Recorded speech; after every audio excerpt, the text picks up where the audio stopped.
Hey guys, welcome back to my channel for an all new episode recap of today's Days of Our Lives, August 12th, 2026.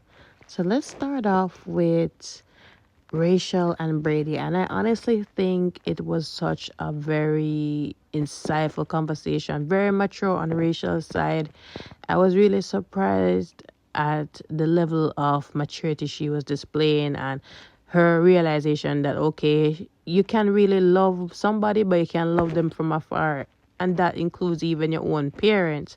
And she was really not in the mood because Brady was going to take her for back to school shopping, and she wasn't in the mood because her mom was not around, and her mom would normally take her. I think what happened last year is the day of the back to school shopping, Kristen ended up going to jail. So she's thinking it's something like that again, and Brady was assuring her that she just went on a temporary trip, and as Susan was saying to her, she will be back, and she had something important to do. So Rachel, rightfully so, she said, what's more important than me? So he said he wasn't trying to say that, of course you're important to her and she loves you, but sometimes people make choices. So she said, well, her choices are not really lining up with what's going on here. I mean, how can you really leave your daughter and just do what you want to do and not think about how it's affecting her, right? So she come to the realization that she loves her mom. She's never going to stop loving her, but she's probably better off without her in her life. Like, she would be able to function a lot better. And she's come to that realization, when she was at Bayview, that you can really love somebody from afar, because sometimes when you have them in their life, things just never look up. And that's what's been happening with this poor girl for years now. Kristen keeps screwing up, and her choices has affected Rachel one way or the other. And I'm glad that Rachel at this tender age is getting that, getting that reality in. And, it's emotional, and Brady was there to comfort her. And, I think the talk helped her to realize things, and she appreciates Brady as a good father, and she wants to go back to school shopping for sure with him, even though his fashion style sucks, as she said, she still wants to go with him and, do the shopping. Now, moving on. Poor Xander at this point, he's on the phone with a broker. He was saying that he would keep some of the furniture pieces, but the rest of them is going along with the house. Sarah overhears this, and then she is just concerned. She's saying, like, what's going on? So he said that, the business is really plundering down. We have to sell the estate as well. So she is really, surprised and also sad at this, because she thought that, it wasn't going to be this dire, but at this point, Xander said that EJ really wants his $200 million. And I, had to speak to Maggie, because Sarah even asked how Maggie heard about this, if she knew about this.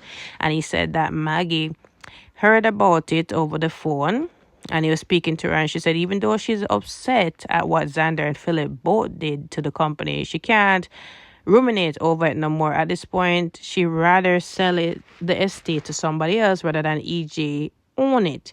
So it is devastating, because Maggie did, share a life with Victor in this house. I mean, honestly, if Victor know about this, is watching from above, he would be, turning around at this point. Honestly, this is just devastating, that all that Victor worked for is just gonna be blown to pieces. And I'm just saying, life and death is just something surreal, because you can own a multi-million-dollar company or a house or something at all, but you're not gonna bring it to your grave, and somebody else is gonna own it or blow it down to pieces, and it's not gonna really affect you. That's why you should not kill up yourself or pressure yourself to own all these things on earth and everything. You're not gonna bring it back to debt with you. Now back to topic now. So Sarah is sad that this has come to this point, and she feels as if a lot of people have to be blamed for it, not just Xander. She was trying to comfort Xander, but Xander, turned it down.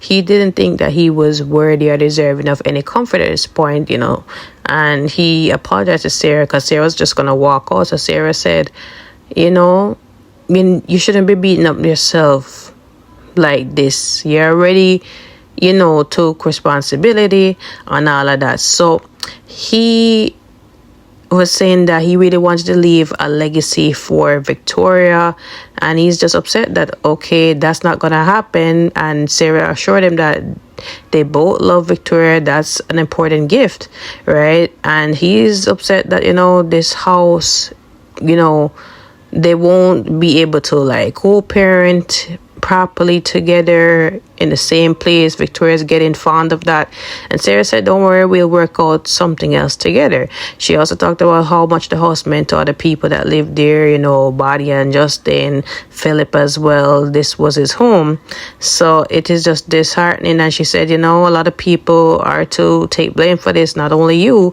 there's also Philip and also me. So I'm surprised that Sarah even takes some accountability. So she's apologizing for her role, lying about the forgery. Maybe if that didn't happen, it wouldn't have gone this badly, right? At this point, he forgives her, and he said, no, it's no sense we even beat ourselves up about this or, go back in the past. All we can do is just try to work with the present.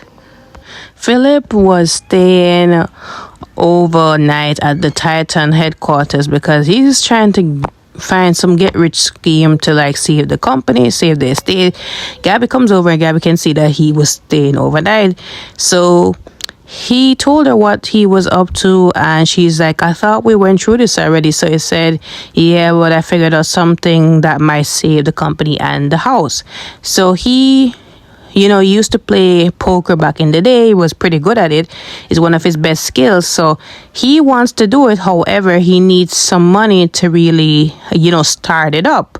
So he needs $5 million as intake, and Gabby put 2 and 2 together. So Gabby's like, you are looking at me to help you with that, and use Stefan's inheritance, my money, to help you win the poker game. So he said, it's really desperate times, and I really hate to be doing this. It's really demeaning for me to really ask you for this, especially after what you did for a family or company. But I really am desperate, and I need to really use this money. So she said she has to think about this because it's definitely a whole lot to ask. So he said, I understand that. I understand if you don't want to help, but I really need, I don't have much time. So the person's waiting because they're going to get somebody else to play the game, and I don't have much time. So please let me know as soon as possible.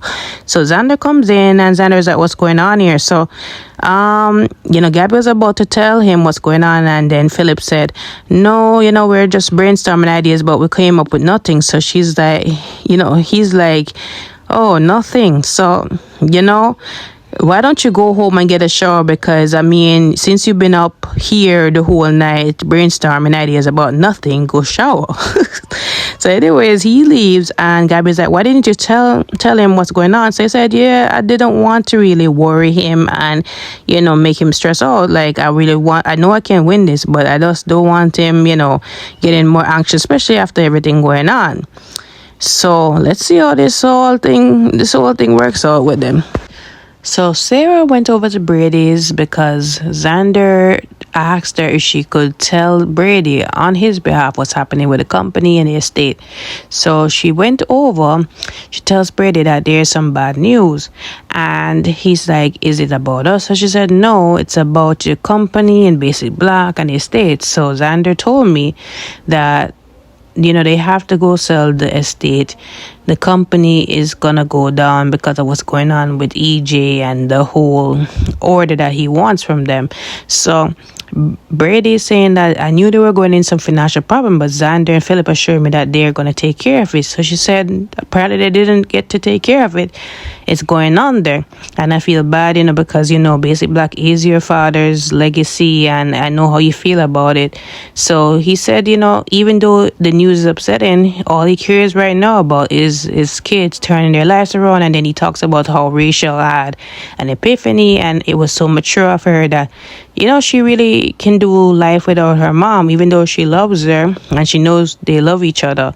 She just wants to really, focus on herself and, have some space from her mom. So, Sarah was surprised to hear that, and she talked about how Kristen came there. Well, he talked about how Kristen came there to visit Rachel under the guise of Susan, and thankfully Rachel bought it. But Kristen is saying that she's not going to come back for a while, but Rachel is going to be fine. We're going to make sure that happens. So Rachel comes out. Rachel is excited to see Sarah because now they can go back to school shopping. So she said Victoria is going to start preschool, so she needs some new outfits. So Rachel said, yeah, I'm happy that we're going to go on this thing so I can pick out outfits for her as well. So that's what they're about to do. So this scene was kind of insufferable to get through, but let's get through it.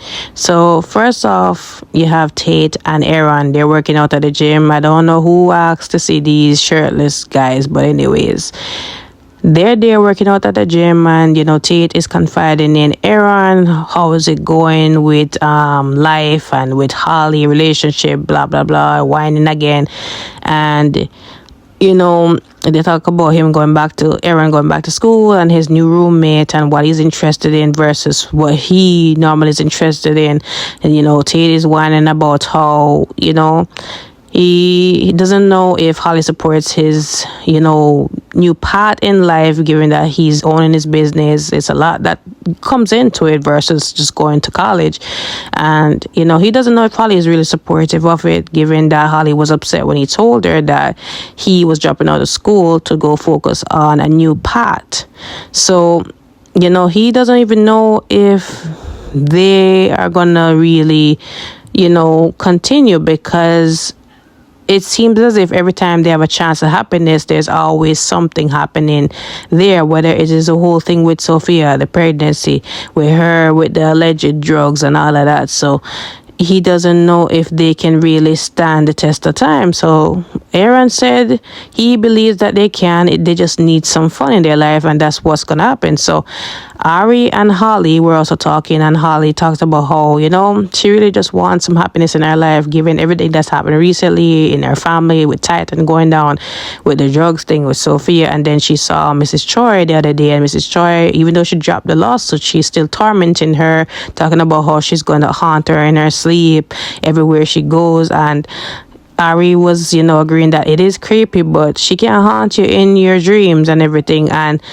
don't really put it on yourself. Sophia had a lot of mental issues, and a lot of things were her doing, and she can't forget about what Sophia did to you. So don't let it really defeat you, right? The boys come over, and then Aaron was suggesting that they hang out. So they hanged out at the some part in the park, and they roast hot dogs and talk and bond and whatever.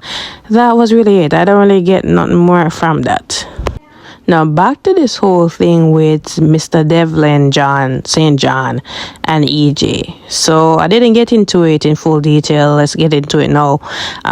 He was there to really talk to EJ about his role in the whole chlorophyll contamination of the water. Now, to EJ's understanding, it has been remediated, it has been fixed. So why is he here? So he's like, yeah, that's just sweeping stuff under the rug. What's to tell that there's other people that are affected by this or who has been hurt before? So I am coming here to collect. So he wants, I guess, money to really fix the problem so that EJ can avoid jail time. So basically, some underhanded blackmailing, extortion as EJ called it, because that's exactly what he wants, especially for some management expenses. He can label it politically correct as he wants to, but that's extortion. Now, anyways, EJ is suggesting that, he's wasting his time. He shouldn't be over here. And at this time, EJ, he gets SO. He has a SOS on his phone. So we know that this is no good, because Mr. John is going to get a rude awakening really soon. We just don't know how it's going to happen. Now, before it even happened, EJ was saying that he had no awareness that this was going on. But Mr. John already know, because George, the head of the Mary Farmer, he ran off his mouth to Mr. John. And that's how Mr. John knew that the Mary Farmer should be implicated in this whole thing with Chlorosale, and probably, affected a lot of people, deaths involved as well. So his job as a water inspector is to make sure that the public is protected, and he's coming here to collect. Now, back to the rude awakening, he was on his way, and then EJ was like, why are you out of here so fast? You have a wife to go to. So he said, no, I'm happily single. So at this point, they got him distracted, and Rita was able to inject him with some syringe. I don't know what is going on. Maybe he's going to get disappeared. But EJ, I tell you, it always keeps us on our toes. But that is it for today's episode, guys. Comment below your thoughts. Let me know. Don't forget to like and subscribe to my channel. I will see you guys tomorrow.